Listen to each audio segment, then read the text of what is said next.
Sometimes I feel that I have already died twice. Once, when we were presumed lost on Draenor. And again, when gripped by the shadow of the fallen Naru. Perhaps death is the true legacy of the Windrunners.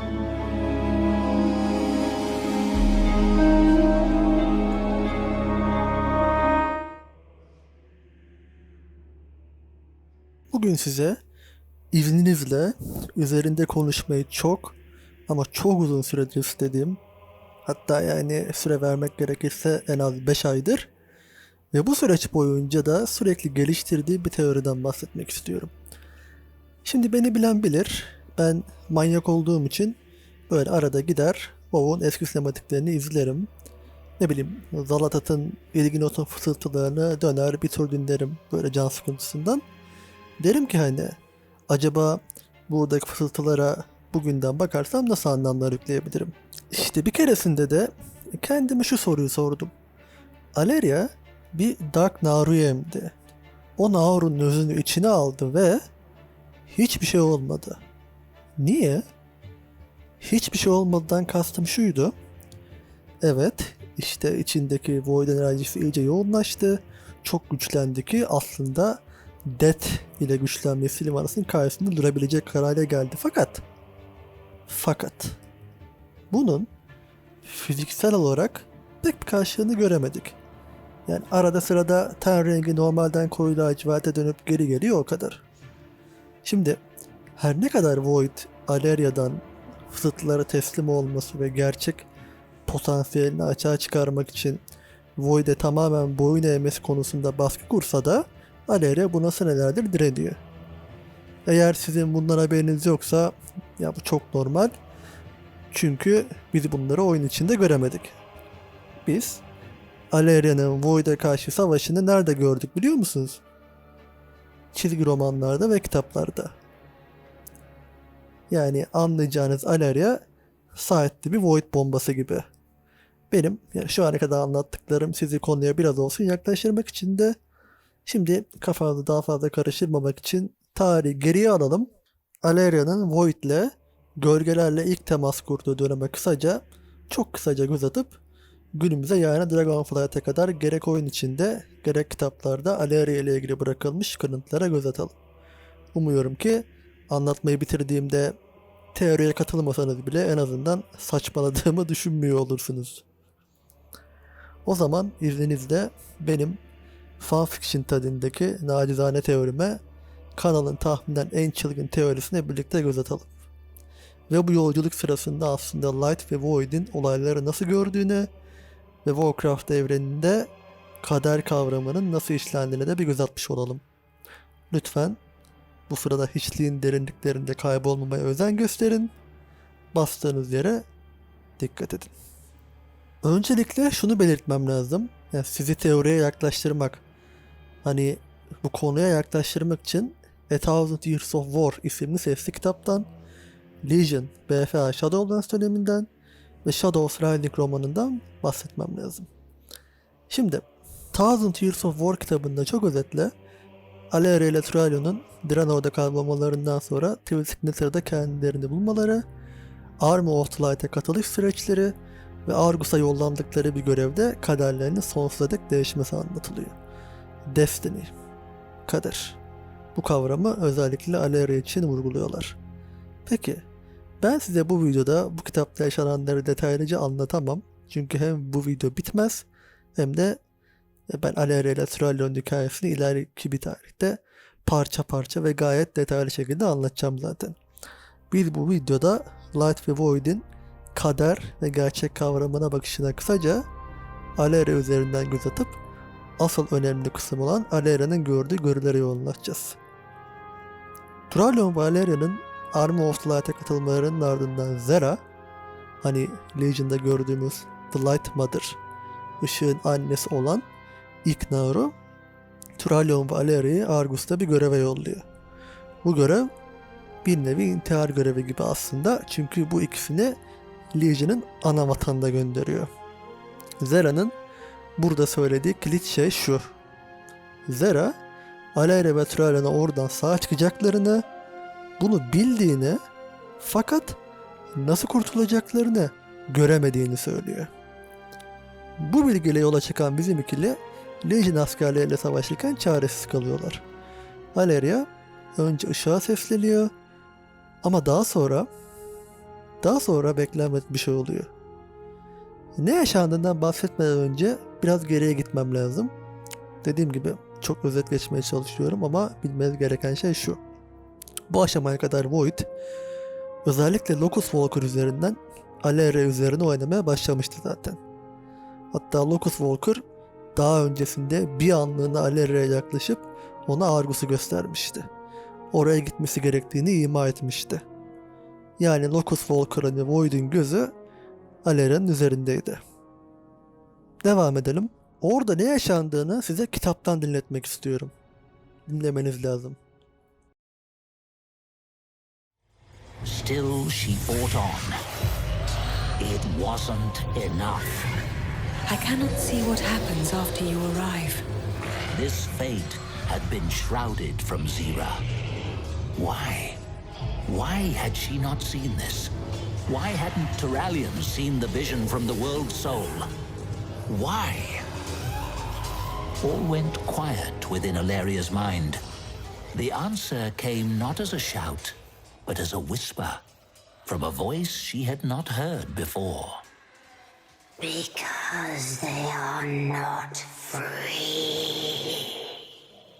Turalyon was one with the light. Alleria was not yet. And not ever, she knew now. The fight was at a standstill.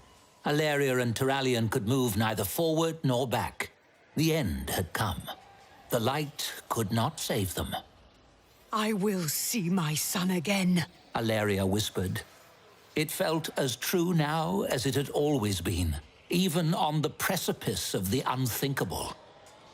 She knew where that voice had come from. She knew what it wanted. And she knew only it could save them. She lashed out with the light one more time, clearing a swath of space in front of her. Then she let it go. She reached out for the void. Dark power flowed into her. She did not know how to control it, but that did not matter. Something else far away did the work for her. Something else far away wanted her to survive. She could feel its maddening whispers flooding her thoughts. A jagged portal opened from thin air, black as the darkest corner of the universe. Turalyon turned with a jolt. He stared in shock at the portal. Valeria! The way he said her name broke her heart. With a scream of despair, Alleria hooked her arm around Turalyon's throat and dragged him through the portal. She felt him shout in pain as he crossed its threshold. The light and the shadow cannot exist together. Bu olayın ardından Alleria Turalyon ile bir münakaşaya giriyor. Çünkü fark edeceğiniz üzere Turalyon hem şokta hem de çok üzgün. Yani Turalyon kadar ışığa gönülden bağlı birinin sevdiği kadını Void'in hiçliğin gücünü kullanırken gördüğünü hayal etmeniz lazım. Zaten açıkçası biraz öküzlük edip seni böyle göreceğimi ölseydim daha iyi filan diyor. Kadın hayatını kurtarmışken. Neyse. Burada iki kilit nokta var.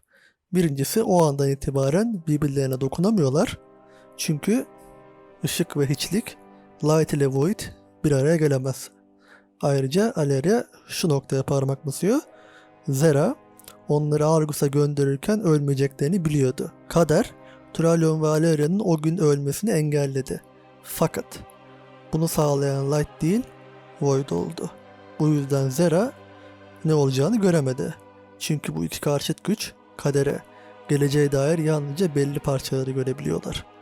Gerçeğe ulaşmak içinse ikisini birleştirmeniz lazım. Ama işte Legion'dan beri vurgulandığı üzere Light ile Void, ışık ile karanlık birlikte var olamaz.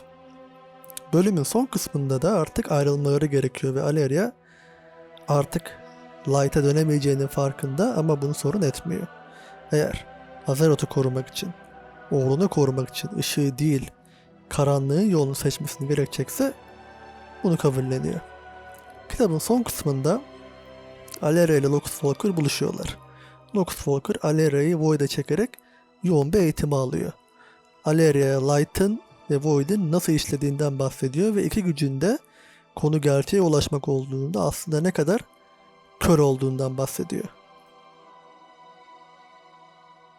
And that is where the danger lies. You see the Void as an enemy. It sees you the same way. For now. Its very nature is hostile to what you know as life and sanity. The blackness around them seemed to shift. But without the shadow, you would have never been alive at all. The darkness touched Alleria. The voices she had learned to ignore became loud. So loud. Alleria couldn't push them away. She couldn't resist them. But the Locust Walker kept speaking, guiding her through the storm. You already understand one truth, Alleria. The light is blind. It cannot see the whole of destiny because it alone is not responsible for it. Your path was shrouded by shadow, and thus it was hidden from the light. The strength of his words gave her an anchor to cling to as the torrents of darkness tossed her about. Now understand another truth. The shadow is just as blind. It saw your fate intertwining with its own and it rejoiced. But it too sees only a fragment of destiny. But that fragment is unlike anything you've known before. Alleria began to see visions. Terrible visions. Alleria'nın gördüğü ilk görü ışığın hakim olduğu bir evren. Hiçlik Alleria ışığı yani ebedi düşmanını bir avcı, büyük bir tehlike olarak gösteriyor ve Armor of the Light'ın evrendeki gezegenleri, Void'in etkisinin bulunduğu gezegenleri yakarak temizlediğini gösteriyor. Daha da ilginci, milyonlarca canlının dağ boyutlarındaki kristallerin içine hapsedildiklerini ve ölemediklerini görüyor. Işığın savaşçıları, ışık bir canavar. Ardından Locust Walker bu sefer Void'in yani hiçliğin ve Light'ın yani ışığın kaderi ele alış biçimlerini güzelce açıklıyor. The Locust Walker kept her firmly afloat. You have known the shadow as nothing but horrors. The shadow sees the light in the same way. Neither viewpoint is true. Neither is wrong. The roar of the void nearly drowned him out. The masters of the void were clawing at her mind. She barely fought them off. The light seeks one path and shuns all others as lies. The shadow seeks every possible path and sees them all as truth. Şimdi şunu belirteyim. Evet, A Thousand Years of War kitabını yani bu muhteşem kitabı ileride daha detaylı anlatacağım. Çünkü bu kozmik düzenle ilgili çok fazla bilgi içeriyor. Ama şu ana kadar neyini fark ettik? İlki ve en önemlisi ne Light ne de Void gerçeği yani kaderi göremiyor. İkisi de aslında aynı derecede kör. Birbirlerine düşmanlar ama bu güçlerin kavrayamadıkları şey belki de aslında birleşebilseler gerçeği görecekler. Çünkü gerçek aslında ikisinden de gizlenmiş. Ama doğaları yüzünden bir araya da gelemiyorlar. Böyle anlatınca aslında çok güzel ve ilgi çekici gelmiyor mu? Yani umarım öyledir. Çünkü Blizzard, Light ve Void'in mantığını, oyunun kozmik felsefesini Shadowlands'taki gibi anlatmıyor burada. Videonun ilerisinde bunu açıklayacağım. Devam edelim. Void, Alleria'ya farklı görüler göstermeye devam ediyor ve aralarındaki bir görü çok önemli. Hatta bu görü benim bu kitabı videonun konusu yapmama nasıl sebebi. Bakın bakalım Alleria'nın gördüğü son görü neymiş? She saw herself kneeling before the one who slumbers beneath Azeroth's waves. She saw herself killing it and taking its place, leading a throng of horrors to consume every nation. As she swam in the shadow, all these visions seemed true. At first. Slowly, she began to see the difference between the Shadow's memories, the Shadow's plans, and the Shadow's desires. And from that, destiny. She saw what the light could not. She saw what even the shadow could not because, yes, it was just as blind. She saw countless events that would never happen. The lies of the Void were strong, intoxicating, but they quickly collapsed. Perhaps one day she would fall to madness. Perhaps one day she would betray her allies. She was capable of it. But she would never, not in any possibility, not in any circumstance, harm her son. She would never lift a finger against Arator. Even if he killed her for what she had become, she would accept it gladly. The weight of that truth kept her afloat. And she could feel the Shadow's confusion. It did not understand the bonds between mortals. It did not understand that there were some things that could not be corrupted. İşte teorinin en temel değerlik noktasına geldik. Alera'nın gördüğü son görü çok ama çok kritik. Ve gerçekten niye Void odaklı bir eklenti paketine yaklaşırken kimse buna dikkat çekmiyor yani anlamıyorum. Bakın şimdi. Bu kadar görünün içerisinde başka bir Old katı, hatta belki bir Void de orada görebilecekken niye N'Zoth? Niye Void Alera'ya özellikle N'Zoth'u gösteriyor? Niye Alera'yı sadece N'Zoth'a hizmet ederken değil, onu öldürürken, N'Zoth'un yerine geçerken ve aslında yani bir Void kraliçesine dönüşüp Void ordularını kontrol ederken gösteriyor. Bu detayı lütfen aklınızda tutmaya çalışın. Videonun ilerisinde gerekecek. Ve Thousand Years of War'u kapamadan önce bahsetmek istediğim son detay şu. Yani belki de fark etmişsinizdir. Alera'ya biraz Illidan sosu katmışlar burada. Alera ve Trallion zaten aslında Warcraft'ta çok ağırlığı olan karakterler. Bu macera sayesinde de kozmik konulara dair bilgileri arşa çıkmış ve Alera Azeroth'u ama aslen oğlunu her ne olursa olsun koruyacak. Ve eğer bunun için ihtiyacı olan güç ışıktan değil karanlıktan geçiyorsa da bu yolda yürümeye hazır. Illidan'a ne kadar benziyor aslında. Illidan'da Burning Legion'ı bitirebilmek için öncelikle Fel'i yani düşmanının gücünü kucaklamıştı. Amacı en başından beri Azeroth'u aslan ama Thranduil'i korumaktı. Fel için Illidan, Void için Aleria. Ve kitap boyunca da vurgulanan şey aslında Void, Argus'un gölgeleri aracılığıyla Aleria'yı çağırıyor. Gözlerini ona dikmişler. Çünkü hem Aleria hem de Trallion potansiyelleri çok yüksek olan karakterler. Bir de son olarak Aleria, Logos Walker'ın onu eğittiği sırada Trallion'un neredeyse ölmek üzere olduğunu görüyor. Ama bu görü gerçek bir görü. Trallion'a yardım edebilmek için eğitimini yarım bırakıp kaçtığında da Logos Walker ile araları birazcık bozuluyor. Birazcık. Bu kadarı bilmeniz şimdilik yeterli. Şimdi zamanı ileri sarıp Legion'ın son patch'i olan Shadows of Argus'a yani 7.3'e geldiğimizde işler iyice karışıyor. Yine özetini vermek gerekirse Antorus'a yolu açabilmek için Crown of the Triumvirat'ı tekrar oluşturmamız lazım. Üçlü hükümdarların tacı olarak çevirebiliriz. Bu tacın olayı aslında Argus'u zamanında birlikte yöneten Archimonde, Velen ve Kil'jaeden'e ait 3 değerli taştan oluşuyor. Biz Velen'in ve Archimonde'un taşlarını ele geçirdikten sonra geriye kalan son taş Crest of Knowledge'ı aramak için Eredat'a doğru yol alıyoruz. Olaylar gelişiyor ve aradığımız parçanın Seat of the Triumvirate zindanın derinlerinde gizlendiğini öğreniyoruz. Kil'jaeden, Velen'in kaçmasının ardından kendi elmasını zindanın derinlerine kapamış ama o zindanda bir canlı daha var. Alera'nın kaderini sonsuza kadar değiştirecek bir canlı. Karanlık Naru, Lura. Argus'ta kalan narlardan biri. Kil'jaeden'in eline düşmüş ve Seat'in en derinlerine kapatılmış. Narular, ışığın vücut, daha doğrusu şekil bulmuş halleri. Void'deki karşılıkları diyebileceğimiz olan Old katlar ne derece etten ise bu Narular da aslında o derece enerjiden ibaret. Işığın, umudun, şefkatin enerjisi. Ancak hani daha önce bahsetmiştim ya, ışık ile karanlık, light ile void, bunlar yin ile yang gibi aslında iki zıt kutup. Birlikte yani var olamasalar bile birbirlerine ihtiyaçları var.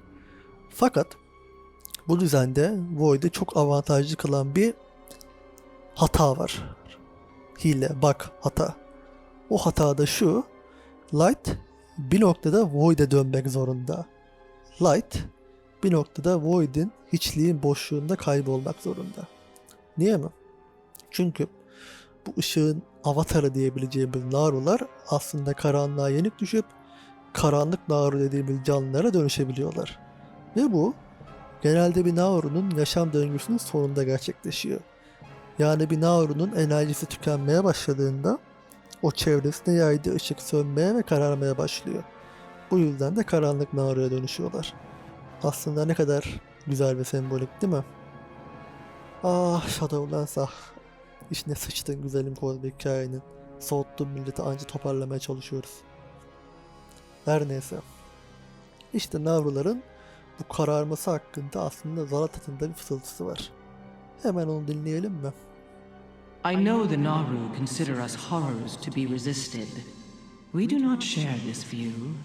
They are merely beloved brethren that lost the true path.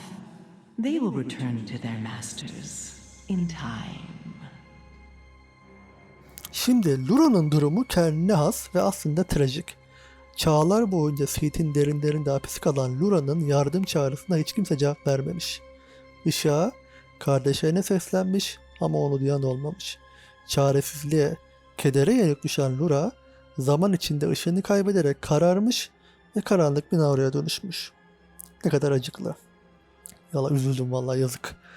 Şimdi Lura'nın yardım çığlığı olarak başlayan çağrıları kararmaya başladıkça delirtici fısıltılara dönüşmüş ve bu fısıltılar Eredat'ta kalan Draenei'leri etkilemiş. Onları zaman içerisinde boğulmuş ve canavarlaştırmış. Şimdi WoW Double Corruption dediğimiz muhabbette fiziksel olarak bir canlıyı bozma kabiliyetine sahip olan güç fel gibi gözüküyor. Fakat ben bu video için Eredat görevlerini tekrar yaparken fark ettim ki Void'e sürekli maruz kalan ölümlüler artık fısıltıları kontrol edemeyip savaşmayı bırakırlarsa hiç hoş şeyler olmuyormuş. Onları da göstereceğim. Biz bu durumdan, bu Eredat'ta yaşananlardan Alera sayesinde haberdar oluyoruz. Vindikar'a döndüğümüzde yanımıza gelen Aleria, Seed'in çevresini gözlemlediğini ve durumun hiç de iyi gözükmediğini anlatıyor. The darkened Naru pulses with void energy.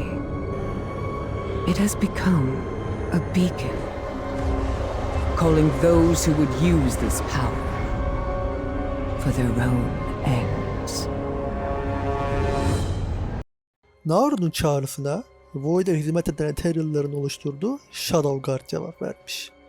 Ethereal'lar Ocus Walker'ın ırkı, zamanında gezegenleri bir Void Lord tarafından yok edilmiş, yani çağlar önce. Ethereal'ların vücutları da bu Void Lord'un yaydığı arkail enerjiden ötürü yok olmuş ve kendileri de enerjiye dönüşmüşler. Ardından farklı gruplara bölünmüşler. Bazıları Karash'in, yani kendi gezegenlerinin intikamını almaya yemin etmiş. Bazıları tüccar olmaya karar vermiş ve bazıları da Void'e teslim olmuş. Shadowguard topluluğu gibi. Locus Walker ise herhangi bir gruba ait değil. Void'in fısıltılarına karşı nasıl karşı durulacağını ve Void'in silah olarak kullanılabileceğini çözmüş. Evrende bu bilgileri aktarabileceği ölümleri aramış ama bütün öğrencilerini kaybetmiş. Hepsi bir hayal kırıklığı olmuş. Biri hariç. Biz Alera ile bu Naru'nun gizemini çözmeye çalışırken fısıltılar yüzünden neredeyse kafayı yemiş Arkaan adında bir broker'a denk geliyoruz. Arkaan bile Alera'dan kıllanıp gözlerimi senden ayırmayacağım diyor. Sanki kendi aklı yerinde. Her neyse ilerliyoruz ve bu salak Arkaan Void'in tuzağına düşüyor. Show us, please, please! Let me satisfy your curiosity. Thank you, thank you! Archon finally understands! It will all be undone! There's nothing but the void! Archon! Resist their call, Archon! No! What you have seen is a lie!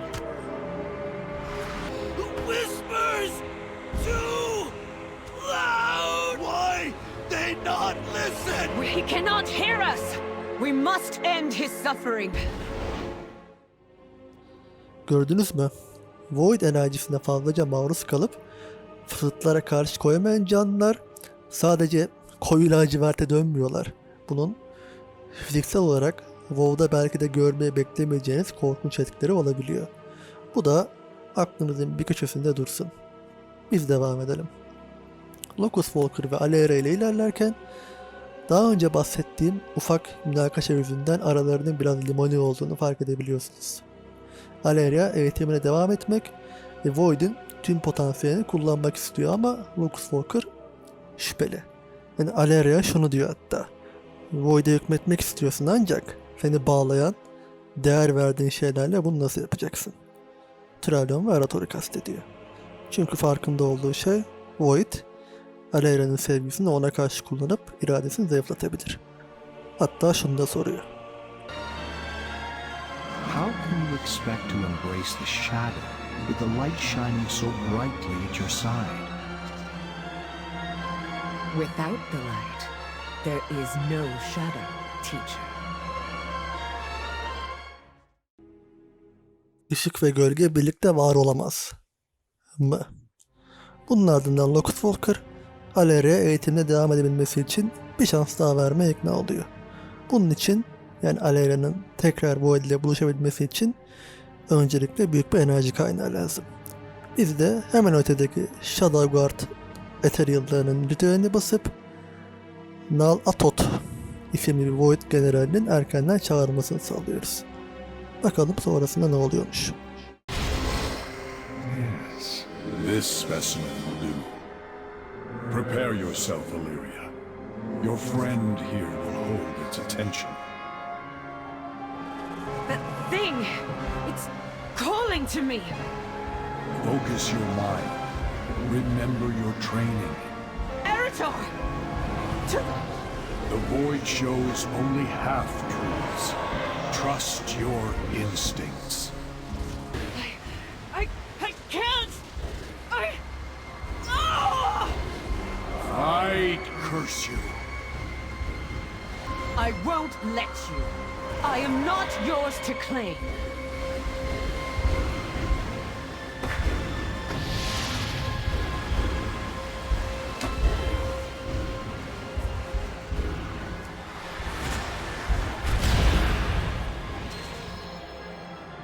Be gone, wretched darkness. Evet, yani Alera'nın Void'de tekrar buluşmasında yaşadığı zorlanmanın dışında burada asıl önemli nokta bu Void askeri ona yani onun zihnine dokunduktan 3 saniye sonra nereye saldırması gerektiğini çözmüş. Eşine ve oğluna. Alera'nın zayıf noktaları. Thralion ve Arator. Işığa son derece bağlı iki karakter. Bu olayın hemen ardından The heart of a demigod. This is no mere token, Illyria. Take it, and you will be one step closer to your destiny. I understand. Thank you. Both of you. Remember, so long as your mind is your own, you command this power. It does not command you. How did you do it by yourself? Ah, well. Perhaps I will tell you one day. Until then, I will be keeping an eye on your progress.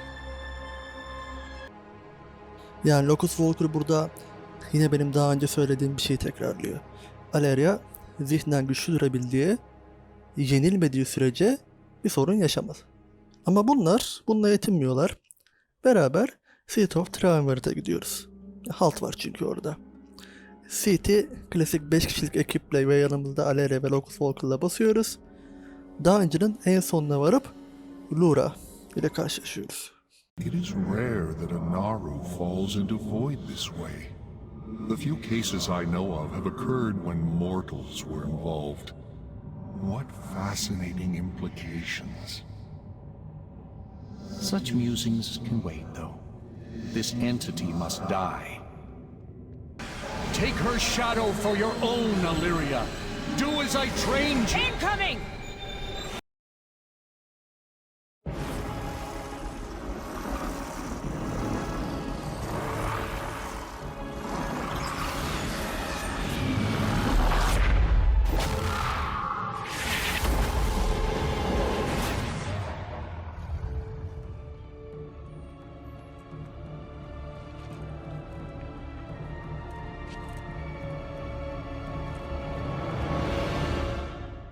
Survived.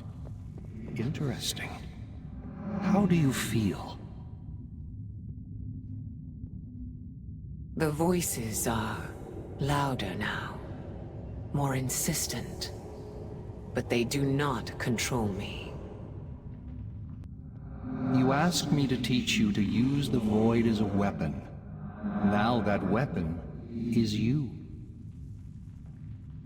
It seems my training is complete. Let's not get ahead of ourselves. We need to test the limits of this newfound power. Come. The caterpillar has become the butterfly. She is all but ours now. Evet, tüm bu sürecin üzerine Alleria bir Dark Naru içine emdi. Size Naruların ne kadar güçlü enerji kaynakları olduklarından bahsettim. Yani Lura'nın Alleria'nın gücünü ne kadar arttırmış olabileceğini hayal edin. Ancak bu durumun Alleria'nın zihinsel savunmasında ne kadar sarsabileceğini. Çünkü saf Void gücünü içine aldı Alleria. Şimdi bunu video başından beri anlattıklarımda birleştirelim. Void, Alleria'yı en başından beri istedi. Onda bir potansiyel gördü. Onu yavaş yavaş kendine çekti. Alleria bütün Oldguardlar arasından Nuzot'u gördü ve aslında görmekle kalmadı, onu öldürüp yerine geçtiğini ve Oldguard ordularını kontrol ettiğini gördü. Ve yeni anlattığım üzere zihninizdeki bu Void etkisine teslim olduğunuzda, artık karşı koyamadığınızda bunun fiziksel etkileri ten renginin koyu laciverte dönmesinden daha korkunç olabiliyor. Alleria'da şimdilik renk değiştirme harici bir şey yok. Şimdilik. Devam edelim. Belki hatırlarsınız, BFA çıkmadan önce eğer ön sipariş verdiyseniz oyuna eklenen 4 Elite Race'i açma görevlerini paket çıkmadan önce tamamlayıp bu ırkları açma şansınız oldu. Bu ırklar hangileriydi? Void Elf'ler, Lightforged Draenei'ler, Eye Mountain Taurenler ve Nightborn'lar. Şimdi Nightborn görevleri sırasında şunu öğreniyorduk. Azeroth'a dönen Alleria, Blood Elf'lerin Alliance'a dönmeleri konusunda Lord Emar'ı ikna etmek için yola koyuluyor. Lord Emar, Alleria'nın ne için geldiğini tahmin ettiği için biraz ona dalga geçiyor ve senin sözlerine nasıl güveneceğiz ki? Void'un efendilerinin çağrısına kulak veren, Argus'a gölgeleri kucaklayan sen değil miydin diyor. Sert. Alleria de içinden başlarım bu işe deyip Silvermoon'dan ayrılmadan önce en azından Samwell'i görmek istiyor. Çünkü kendi tecrübesine göre binlerce yıldır görmemişti. Ama işte Alleria Samwell'e yaklaştığı gibi işler biraz çığırından çıkıyor. Sunwell has changed, but its beauty remains. It has been so long. Stay back! What is happening? This is why I demanded that Umbric and his radicals be exiled. Anyone who treats with the Void is a danger to the Sunwell. I did not intend for my presence to... The vessel has been found. It wants the Sunwell. Evet, yani göreceğiniz üzere Alleria'nın varlığı bile Samwell'i bir Void kapısını çevirmek için yeterli. Samwell gücünü Light'tan alan bir kuyu ve Türkçesi de zaten güneş kuyusu. Ama Alleria'nın varlığı bile Ethereal'lara bir geçit açılmasına yetmiş. Ki aklınızda bulunsun, demek ki Samwell duruma göre Void'in Azeroth'u ıslah etmek için kullanabileceği kanallardan sadece birisi. Bu Void saldırısının geri püskürtülmesinin ardından Lord Amar Alera'yı Silvermoon'dan yani sürüyor, kovuyor. Valeria da onun gibi Void'i kontrol etmeye çalışan Magister Umbric'i buluyor. Detayları atlıyorum. Görev serisinin sonunda Umbric'in takipçileri Void gücüyle dolup Void elflere dönüşüyorlar. Ve kendilerine güvenli alan olarak da Telegrus Rift'i başka bir gezegenin kanıtlarını buluyorlar. Illidan nasıl iblislere karşı durabilmek için Fel'i bir silah olarak kullanabilen Demon Hunter'lar yetiştirdiyse, Locust Walker ve Aleria da Void'i kendi silahıyla vurabilecek ve bir jenerasyon yetiştirmek için çalışmaya başlıyorlar. Ama işte yani Void elflerin öğretmeni, lideri Aleria ne kadar sağlıklı bir ruh hali içerisinde. Battle for Azeroth'un son yaması Visions of N'Zoth geldiğinde N'Zoth diğer Old God'ların aksine bir tutum sergiledi. Azeroth'un üzerine devasa ordular yollamak veya agresif davranmak yerine Azeroth ile Nyalota'yı kendi diyarını yavaş yavaş iç içe geçirmeye başladı. Bu süreçte de önemli faction liderlerine Troll gibi, Rexxar gibi, Anduin gibi saldırarak zihinleriyle oynadı.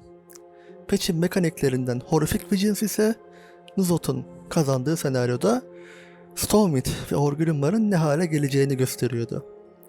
Bu süreci başka bir videoda çok detaylıca anlattım. Açıklama kısmına bakabilirsiniz. İşte N'Zoth'un bu görelerde saldırdığı kişilerden biri de Aleria'ydı. Horrific Vision of Stormwind'in son boss'uydu. Bu görüde Ralio'da öldürmüş, yani neredeyse ölmüş. Zihnindeki fısıltılara karşı koymayı bırakmıştı ve Arator'u da kendi tarafına çekmeye çalışıyordu. Father, do not listen to the whispers. I've ignored them for too long. They speak the truth, Arator, and you will hear them. I will make you hear them. No. The light could not save them, and it will not save you! Evet, N'Zoth her neyse tekrar Aleria'ya bulaşmış. Anduin'e değil, Aleria'ya oynamış. Ve bu senaryoda Aleria'nın en büyük korkuları da gerçek olmuş. N'Zoth niye Aleria'ya oynadı? Acaba hala gözü onun üzerinde mi? Ama nasıl olur? Aleria'nın içinde bulunduğu durumla ilgili son bir örnek daha verip artık teori kısmına geçmek istiyorum. Çünkü sizi yeterince hazırladığımı düşünüyorum. Battle for Azeroth ile Shadowlands'ı bağlayan Shadows Rising kitabında Aleria ve Thrallion'un Sylvanas'ın peşinde olduklarını görüyoruz. Bu yolculuk sırasında bir gece Aleria çok ağır bir kabus görüyor. Bu kabus sırasında Sylvanas'la savaşıyor, ancak aralarında bir fark var. Sylvanas, Death ile bir olduğu için Aleria'ya çok rahat üstünlük kuruyor. Bu sırada Aleria'nın zihnindeki fısıltılar ısrarla artık karşı koymayı bırakmasını, içindeki Void gücünü gerçekten kucaklamasını, onu kısıtlayan bu bedeni terk etmesini istiyorlar. Ancak Aleria böyle durumda bile rüyasında iradesini güçlü tutuyor.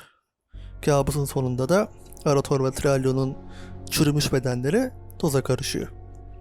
Bir diğer detay da aslında Aleria ile Thrallion'un birlikte uyuyamadıkları gerçeği. Ama bir aşamada aynı çadırda uyuyorlar ve bu kısım kitapta şöyle geçiyor. Yolculukları boyunca o ve Thrallion farklı çadırlarda uyumuşlardı. Aleria gecenin köründe uyumamış, aralarındaki mesafeyi ölçüyordu. Şunun farkına varmıştı ki ayrı kaldıklarında Thrallion'u özlüyordu ama şimdi o yanındayken de onunla ne yapacağını bilmiyordu. Yani görüyorsunuz değil mi?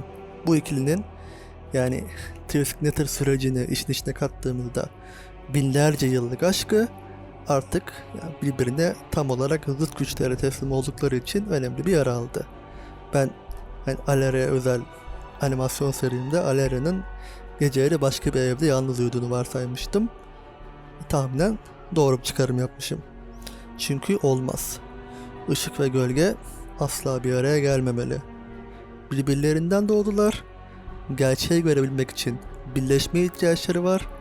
Ama bu korkunç bir acıya veya yıkıma sebep oluyor. Aynı Alleria ile Thrallion'da olduğu gibi. Void temalı bir eklenti paketinde bu ikilinin ilişkisi aynı zamanda kozmik güçleri anlamamız için kritik öneme sahip olacak.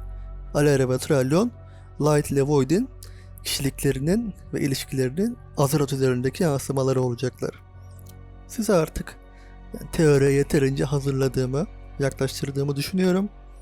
Hadi şimdi bakalım Alleria'nın 3. ölümüne, geçireceği potansiyel dönüşüme, bazı eski Old God fısıltılarına. Şimdi bu kadar anlattım. Birkaç farklı teoriyle geleceğim. Öncelikle şunu sormak istiyorum. N'Zoth'un öldüğüne emin miyiz? BFA'dan sonrasının bir görü olma ihtimalini ben artık kastetmiyorum. O teori yalan oldu. Şimdi gelin önce şu kısa sinematiği bir izleyelim. Sonra devam edelim.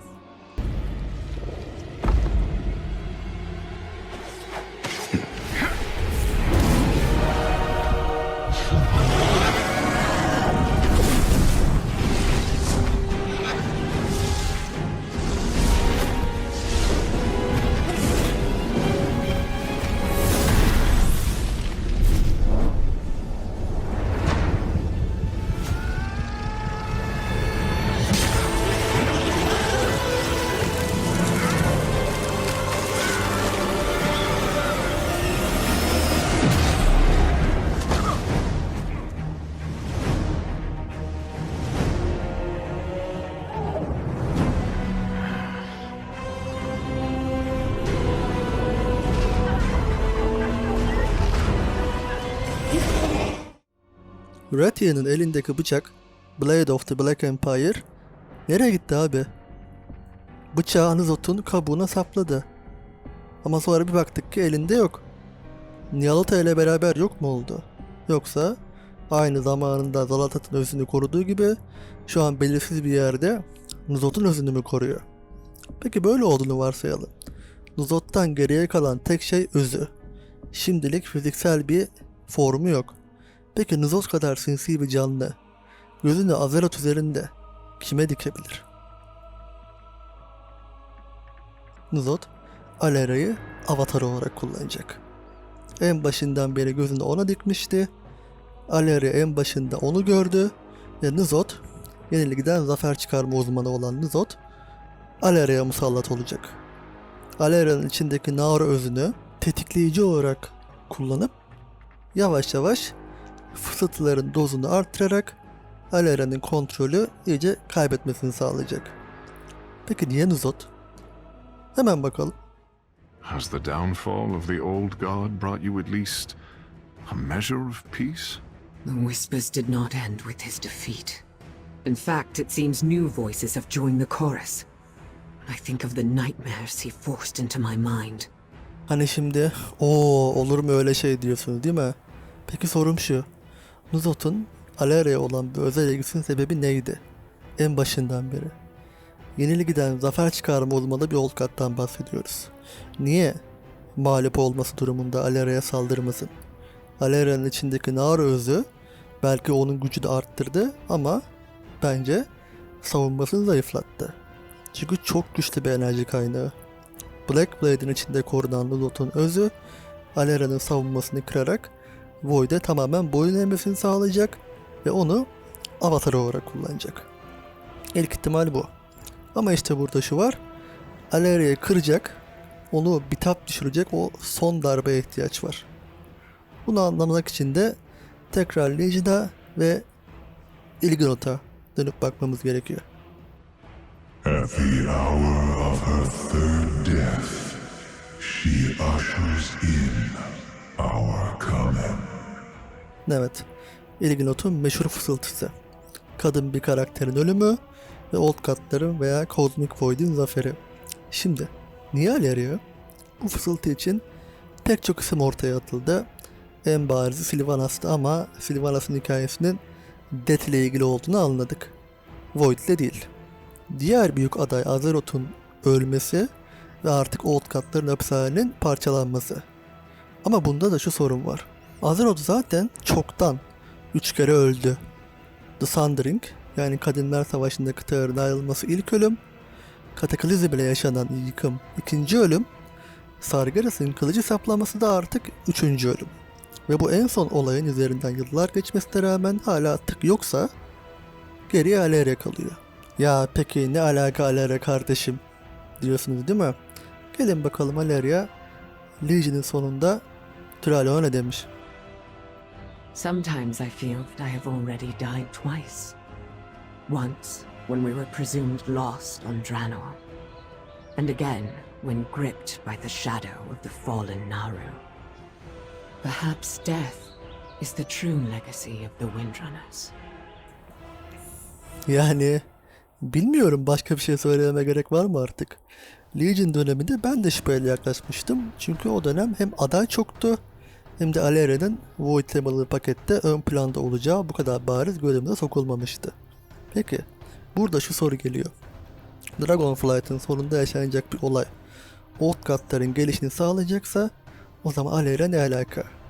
Benim de buna cevabım şu olur. Daha önce dediğim gibi DF 10.2 ile biter. Iridikron ve Zolatat'ı gelecek pakette görürüz. Ya da bir önceki videoda söylediğim gibi 10.3 Viranot üzerine olur. Ama Iridikron ve Zolatat gelecek pakete kalır. Gelecek paket sinematiğinde de belki Alleria'nın dönüşümünü ve üçüncü kez ölüşüne şahit oluruz. Peki bu üçüncü ölüm Alleria için ne ifade ediyor? Yani bu kadar anlattıktan sonra bariz olduğunu düşünüyorum. Thrallion veya Arathor'un ölmesi. Şimdi bir de bu ölümün Alleria'nın elinden olduğunu hayal edin. Bir anda kontrolünü kaybettiğini, bir sürü tentakalı çıkararak Thrallion'u istemeden öldürdüğünü hayal edin mesela.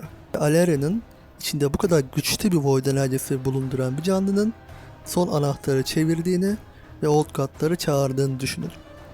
Ya da bir başka ihtimal şu: Dragonflight 10.3 ile biter.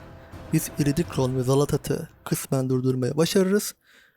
Ama Old God'lar tekrardan serbest kalma sürecine girer. Gelecek pakette Azeroth üzerindeki Void etkisi iyice artar ve bu Alleria'nın direncini iyice zayıflatmaya başlar.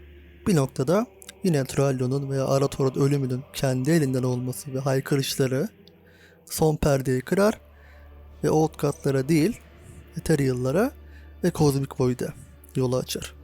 Ve halihazırda Zot'un etkisinde olan Alleria pes ederek taraf değiştirir. Karşımızda yer alır ve çok ciddi bir boss fight olarak. Şimdi tahminen şunu garipsediniz. Teoriler ve yani teori kısmı biraz kısa kaldı. Çünkü şöyle düşünün, ben size dakikalardır zaten bu teorilerin temelini anlatıyorum. Düşünce yapısının temelini aktarıyorum. Hikayedeki kırıntıları getiriyorum. Şimdi hepsini anlattıktan sonra geriye kalan bu bağlantıları farklı şekillerde kurmaktan ibaret. Yani ben size detayları iyice verdim. Artık bu bağlantıları kurmakta zaten bu son teori kısmına kaldı. Onları da hızlıca bağladık. Yani ben de umuyorum ki kafanızda soru işareti kalmamıştır ve yani teorilere ve bu fikri katılır mısınız bilmiyorum. Çünkü biraz uçarı olduğunu biliyorum. Ama umarım en azından fikrimin temelini anlatabilmişimdir. Şimdi Blizzard'ın benim yaptığım gibi body horror'a girmesine, yani Alleria'nın orasından burasından tentacle çıkarmasına gerek yok. Yani aslında var. Çünkü hem yani güzel bir boss fight'ı mekaniği olurdu. Hem de işte video boyunca anlattım. Yani Draenor'lardan örnek verdim. Ben Blizzard'ı bir gram tanıyorsam, benim bu fikrim haklı çıksa bile Blizzard işi öyle rahatsız edici bir noktaya götürmez. Alleria'nın rengi en fazla koyu maviye döner. Olsa yani WoW'un en unutulmaz sinematiklerinden birine şahit olurduk herhalde. Ama hiç sanmıyorum. Peki, bir de şöyle bir durum var. Void'in hikayesinin gelecek pakette başlayıp bitmesine gerek yok. Öyle olmamalı zaten. Senelerdir hazırlanan bir hikaye var ortada. Bence bu meşhur Void temalı paket geldiği zaman bu bir son değil, başlangıç olacak. Biz Void Lore'una gerçekten giriş yapacağız ve bu yolda Alleria aynı Sylvanas'ın rolünü üstlenecek. Nasıl Sylvanas, Legion, BFA, Shadowlands döneminde Death hikayesini bize aktarmada kullanılan karakter oldu. Void içinde Aleria'yı kullanacaklar. Meşale bir Windrunner'dan diğerine geçecek. Ve bu durumda mesela arkada Void hikayesi kademe kademe işlenirken Aleria aracılığıyla, tanıdık bir karakter aracılığıyla olaylara hakim olmamız kolaylaşabilir. Evet, yani teoriler bunlar. Umarım ikna edememiş olsam bile en azından aklınıza bir nebze yatmasını sağlayabilmişimdir. Biraz uçarı olduklarını biliyorum ama ya bu kanalın olayı bu. Ve ben yani uçarı teorilerimi tutturma bile meşhurum. Ki aslında bence saçma da değiller. Çünkü fikrimin temelini zaten size açıklamam yarım saat 40 dakika falan sürdü. Yani ben bu fikri asılsız yere ortaya sürmedim. Ama işte iki şüphem var. Birincisi Blizzard, Aleria bu kadar acımasız davranır mı? İkincisi yine Blizzard, üst üste iki Windrunner'ı ön plana çıkarır mı? Bence ikisinin de bir dozda artık yaşanması lazım. Ayrıca şunun altını çizeyim. Aleria ile Turalion'un ölmemeleri lazım. En azından 2 ya da 3 paket boyunca.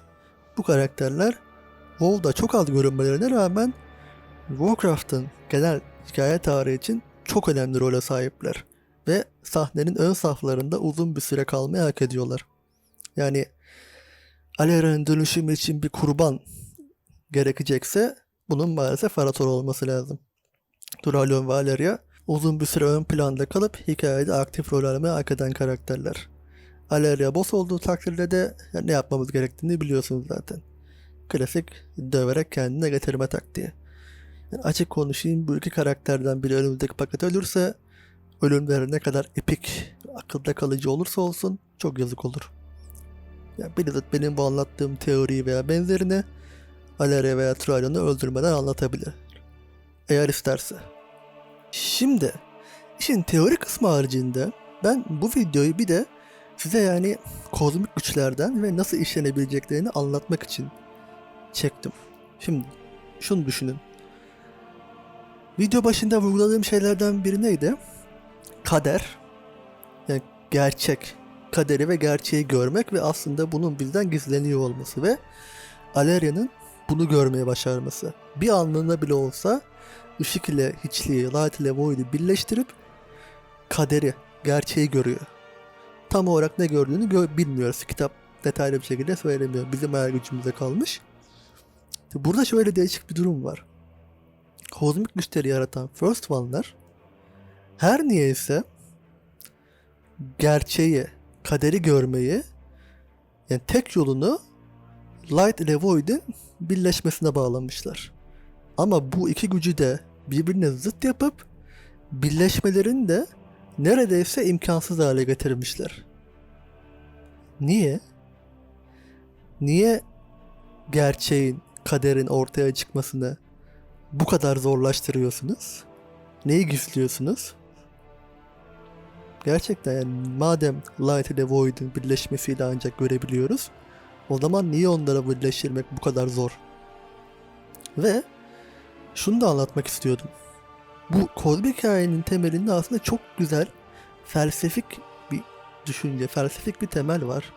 İşte Shadowlands bunun içine sıçtığı için büyük ihtimalle çoğunuz soldunuz. Ama böyle kullanılamaz mı? Nasıl yapacaksın biliyor musun? Bak, gelecek paket Azeroth'un arka tarafıymış. İşte buz adalarıymış. Öyle bir yere gitmeyelim abi. Bak gerçekten çok sıkıcı olur. Çünkü bak Dragonflight tamam güzel, işte gergin bir hikaye, hafif ilerleyen, yavaş ilerleyen bir hikaye ama abi ben bile üst üste 2 tane Dragonflight'ı kaldıramam. İçimizin bayılsın. Yani tamam Shadowlands bir bok yedi ama Shadowlands yüzünden bize üst üste 2 tane Dragonflight vermeyin. İnsanlar vallahi bayılır sıkıntıdan. Ön başta işte böyle bir heyecanlandılar, işte Azeroth'un arka tarafı falan. Sonra gidip ne yapacağız abi? Yine ada keşfedeceğiz. Azeroth'ta kalmak varken yine ada keşfet, yeni ada keşfet. Azeroth'la işte Alliance'la Horde oraya bulmaya çalışsın, kavga etsin. İşte yavaş yavaş işte açılan gizemler falan. Yani yeter. Biraz artık temponun artması lazım. Bunun için de ne yapacaksın biliyor musun? O kozmik hikayeye seve seve yedireceksin. Ama bunu da şöyle yapacaksın. Gelecek paket aşağı saldıracak Azeroth'a. Void saldıracak ve sen bu kozmik hikayeyi, bu kozmik mantığı böyle aptal saptal işte Jailer'da olduğu gibi anlatmayacaksın. Ne yapacaksın biliyor musun? Bize ışığı Veren ile, Turalyon ile anlatacaksın. Fel'i, Kaos'u Illidan ile anlatacaksın. Death'i Sylvanas ile anlatacaksın.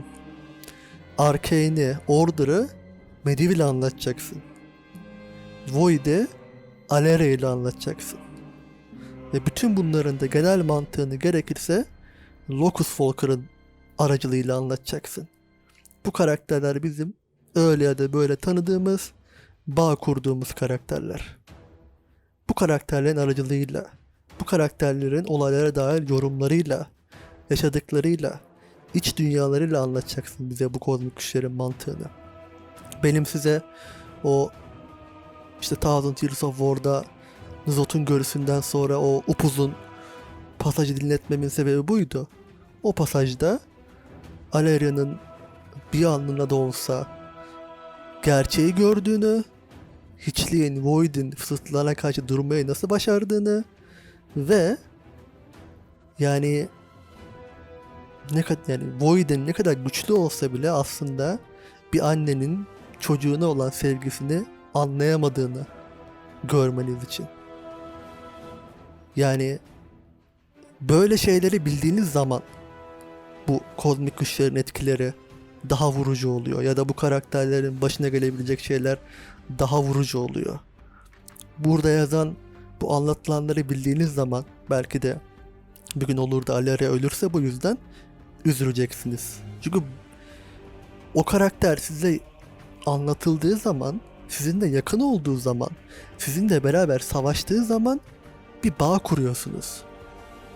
Yani Zova'nın nesine bağ kuracağım? Yani Primus nesine bağ kuracağım? Winter Queen'in, Arkon'un. Bu karakterlerle geleceksin bana ve bu kozmik hikayeyi anlatacaksın ama benim tanıdığım, bildiğim, sevdiğim karakterlerle anlatacaksın. Sinematiklerle anlatacaksın. Onların iç dünyalarıyla anlatacaksın. Onlar bizim yanımızda savaşacak. Abi bak şunu söyleyeyim. Dragonflight'ı da yani burada biraz batırmam lazım. Ulan bütün paket, her şeyi biz yaptık. Çok affedersiniz. Alexstras'ta bir kere kıçını kaldırıp yanımızda savaşmadı. Bana ne abi o zaman? Yani ulan ben Titan öldürmüşüm. Sizin o bütün o aspektlerinizi parmağında oynatan old katların hepsini mağlup etmişim. Illidan, Velen, Khadgar, Turalyon, Alleria, Jaina, Troll, Bolvar. Bunlar hepsi benim yanımda savaşmış. Benimle beraber görev yapmış. Benimle beraber boss savaşına girmiş. Oğlum siz kimsiniz? Çıkmışsınız Valdrakar'ın tepesine, görev ver, orada takıl. Ne güzel lan. Ben buna bayağı ifrit oldum yani. Kimsiniz oğlum siz? Ya ben bu karakterlerle, bu saydığım karakterlerle takılmışım. Onlar beni yani benimle savaşmışlar, bir ya sen kimsin dememişler. Jaina dememiş. Troll dememiş. Army of the Light'in kumandanı Turalyon dememiş. Burada kıçı boklu Alexstras'la Hanım Valdrakar'ın tepesinden inmiyor. Ne güzel lan. Yani hani bu olayları insanlaştıracaksın. İnsancıllık katacaksın. Mesela şunu düşünmüştü. Diyorum ya mesela hiçlik, Void, Aleria'nın oğluna olan bu sevgisini anlayamadı. Peki mesela şöyle düşünün. Void'in onu bile yozlaştırmayı, korrupt etmeyi başardığını düşünün bir gün. Ve siz bunu bildiğiniz zaman, bu kitaptaki pasajı bildiğiniz zaman böyle bir şey yaşanırsa çok daha vurucu olacak. Daha insancıl. Daha size yakın bir olay bu. Olay ne kadar kozmik olursa olsun işlenme şekli bakın sıkıcı değil. Ama size yakın. Anlayacağınız şekilde, insancıl şekilde. Öbür tarafta bir tane Primus. Aptal bir Winter Queen. Hiç sevmedim zaten paket boyunca kendisini. Ya, bir Sire'den atıyorsun şu an gerçekten. İyi ki onu gördük yani. Dragonflight'ta bahsettim yani. Allah aşkına bir Kalagos'la Chromia haricinde bizim adam yerine koyan yok. O sırada ama kıçlarını toparlayan da biziz. Valla ben açık konuşayım, bu aşamada Alex Strasser'sı umurumda bile olmayacak. Yani bana ne abi, hiç en başından beri kıçını kaldırıp benimle savaşmadı bile. Ve yani evet biliyorum hani Alex Strasser ile biz bir miktar görev yaptık.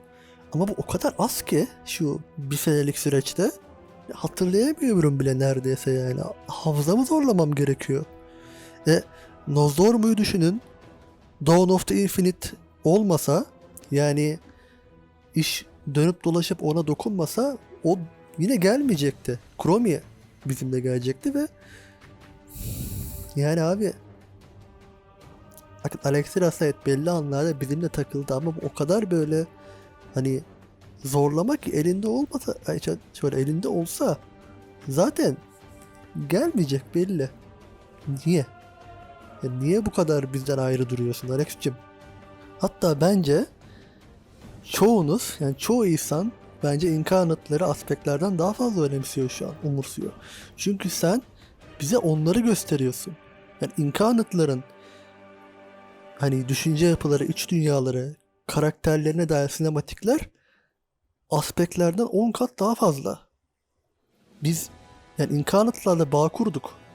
Açık konuşayım yani, eminim bence çoğu oyuncu Firak'ı yani Karagos'tan ya da Alexstrasza'dan daha çok önemsiyor. Sen bize onları gösterdin çünkü bak yani tersten yaptılar. Yani bizim tarafımızdakileri bize tanıtıp bağ kurdurmak yerine inkarnatları bize tanıttılar. Çok değişik oldu ama yani neticede ya ben inkarnatlarla takılmıyorum. Ben yanımda takıldığım karakterleri önemsiyorum ve onlar da beni önemsemiyor açıkçası. Yani bilmiyorum abi, çok sinir bozucu bu anlattıklarımdan sonra. Neyse yani dediğim gibi yani kozmik güçlerin bence işlenmesi için en uygun yöntem o güçleri bizim seviyemize indirip insanlaştırıp açıklamak. Duygularla, sinematiklerle, iç diyaloglarla. Evet yani benim bu Alera üzerine bu kadar konuşmamın sebeplerinden biri de buydu işte yani. Bu aşamada hem değişik bir teoriyi inceledik hem de hani bu kozmik hikayenin karakterler bazında aslında nasıl işlenebileceğine baktık. Bu konuda sizin de yorumlarınızı merak ediyorum açıkçası. Yani evet yani kanalın hani en çılgın teorisini beraber atlattık. Yani ve buraya kadar dinlediğiniz için de teşekkür ederim. Dediğim gibi katılmasanız bile umarım en azından bu ihtimali aklınızın bir köşesinde mıhlamayı başarmışımdır. İleride bu hakikaten yaşanır veya benzeri bir olay olursa belki daha şaşırırsınız. Ve yani bu konuda yani bütün anlattığım bu kozmik düzen ve nasıl işlenebileceği konusunda da sizin ne düşündüğünüzü merak ediyorum. Lütfen yorumlarda katılıp katılmadığınızı veya öyle değil de böyle olabilir dediğiniz durumları belirtin. Dinlediğiniz için sağ olun. Saygılar, sevgiler.